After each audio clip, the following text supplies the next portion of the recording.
Jadi dalam sebuah pembelajaran pasti tidak terlepas dari sebuah kegiatan membaca maupun menulis. Dari kegiatan tersebut dapat dikatakan sebagai aspek dalam pembelajaran. Assalamualaikum warahmatullahi wabarakatuh.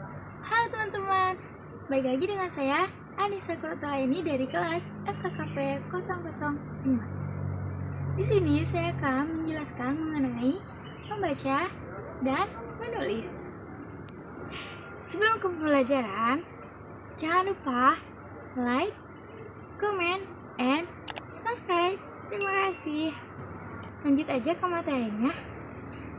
Membaca mempunyai peran sosial yang amat penting dalam kehidupan manusia sepanjang masa, yang dipergunakan oleh pembaca untuk memperoleh pesan informasi yang hendak disampaikan oleh penulis melalui media kata-kata atau tulisan. Dalam kegiatan menulis ini, maka sang penulis harus terampil memanfaatkan grafologi, struktur bahasa, dan kosakata. Apa sih yang dimaksud dengan membaca dan apa yang dimaksud dengan menulis? Jadi, membaca merupakan aktivitas atau proses penangkapan dan pemahaman sejumlah pesan atau informasi dalam bentuk tulisan.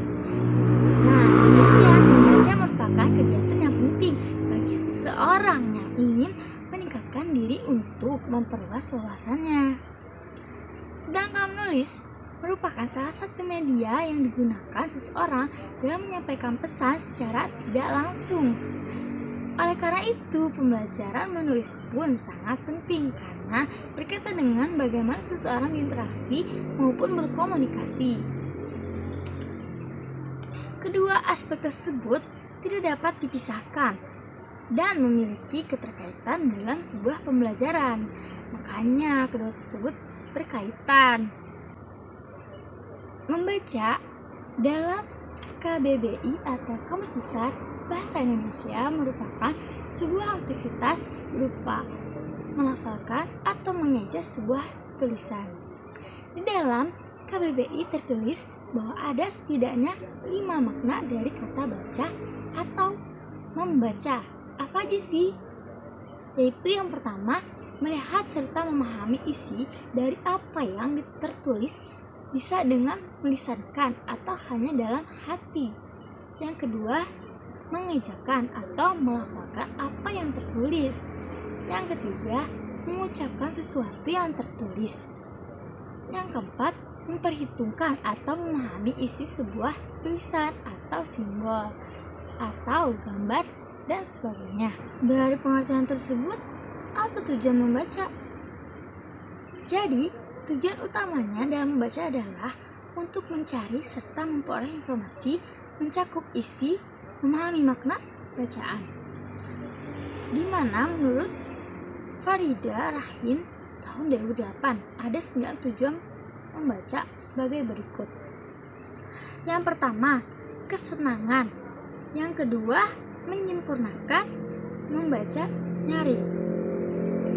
Yang ketiga, menggunakan strategis tertentu.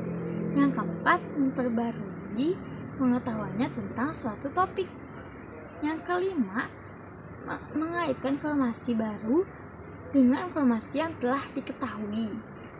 Yang keenam, memperoleh informasi untuk laporan lisan dan tertulis.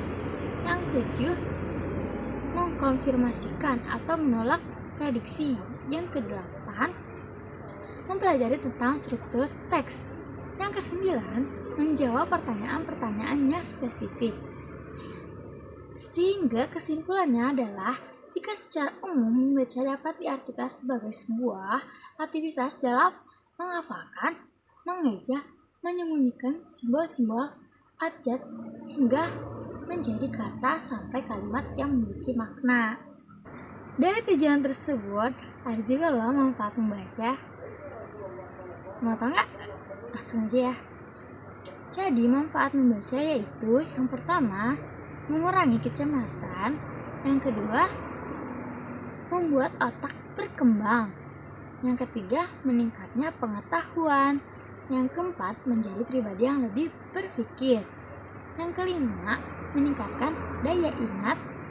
Dan yang terakhir, sebagai penghibur. Jadi kalau yang buat kayak suka membaca, pasti dong dapat menghibur dirinya sendiri.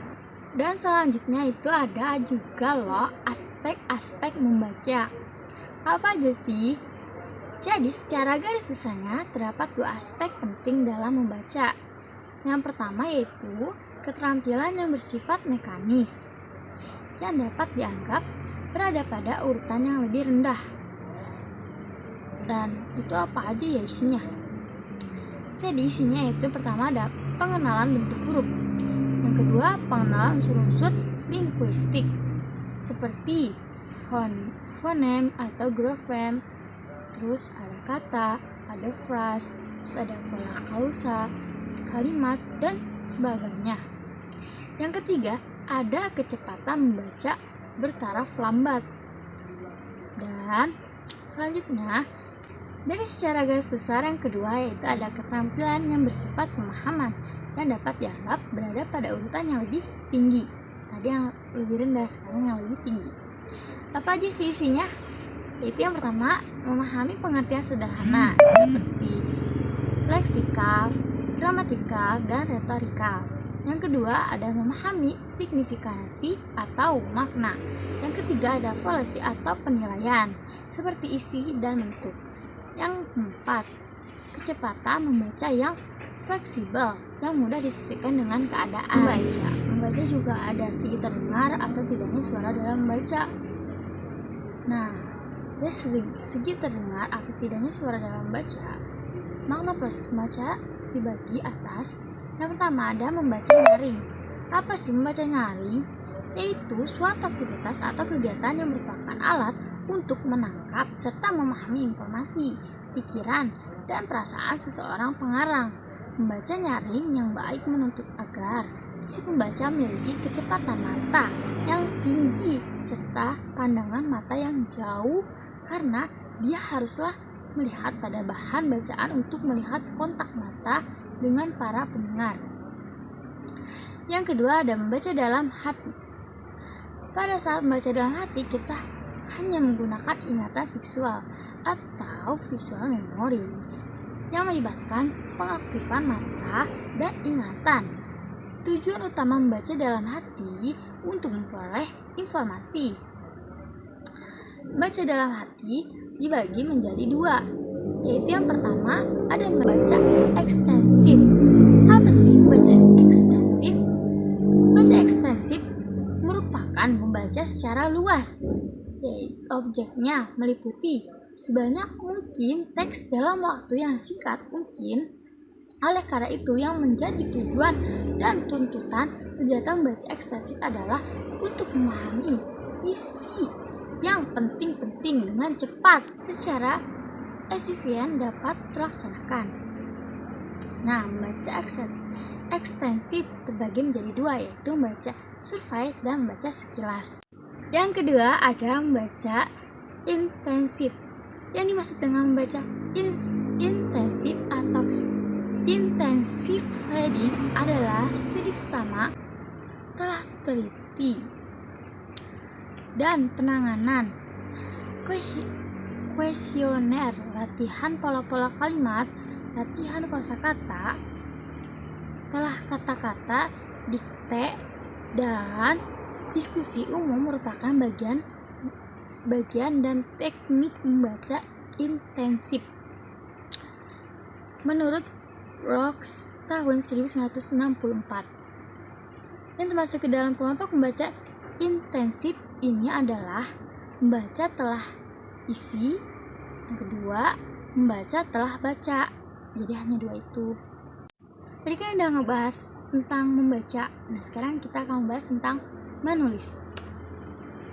Tadi kan udah ada pengertiannya. Nah, fungsi dari menulis itu apa sih?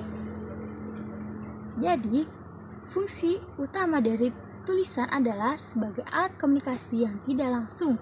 Menulis sangat penting bagi pendidikan karena memudahkan para pelajar berpikir, juga dapat menolong kita berpikir kritis, juga dapat mempermudah kita merasakan hubungan-hubungan memperdalam daya tanggap atau merekspresi kita, memecahkan masalah-masalah yang kita hadapi, menyusun urutan bagian pengalaman. Kan tadi ada fungsinya, berarti ada tujuannya juga dong. Nah, tujuannya itu yang pertama ada tujuan penugasan, yang kedua ada tujuan altruistik, yang ketiga ada tujuan persuasif, yang keempat ada tujuan informasional dan tujuan penerangan, yang kelima ada tujuan pernyataan diri, yang ketujuh ada tujuan kreatif, yang kedelapan ada tujuan pemecahan masalah. Dari tersebut tulisan itu ada ragam juga loh. Ragamnya apa aja sih? Nah, menurut Salisbury tahun 1955 membagi tulisan berdasarkan bentuknya. Yang pertama, berdasarkan dengan bentuk-bentuk objektif yang mencakup, yaitu penjelasan yang terperinci mengenai proses, kemudian ada batasan, kemudian ada laporan, kemudian ada dokumen. Dan yang kedua ada bentuk-bentuk subjektif yang mencakup, yang pertama ada autobiografi, yang kedua ada surat-surat, terus kemudian ada penelitian pribadi, kemudian ada esai informal, dan ada potret atau gambar. Jadi hubungan antara muslim membaca itu apa gitu loh. Jadi gini contohnya ya, bila kita menulis sesuatu, pasti prinsipnya tulisan kita akan dibaca dengan orang lain, atau seminimal mungkin kita pasti akan membaca tulisan tersebut. Nah, makanya hubungan antara menulis dan membaca itu erat pada dasarnya. Paham? Harus paham ya. Sekian dan terima kasih. Mohon maaf apa ada kesalahan kata ataupun kalimat dan sebagainya, kesilapan saya. Wabillahi taufiq wal hidayah. Wassalamualaikum warahmatullahi wabarakatuh.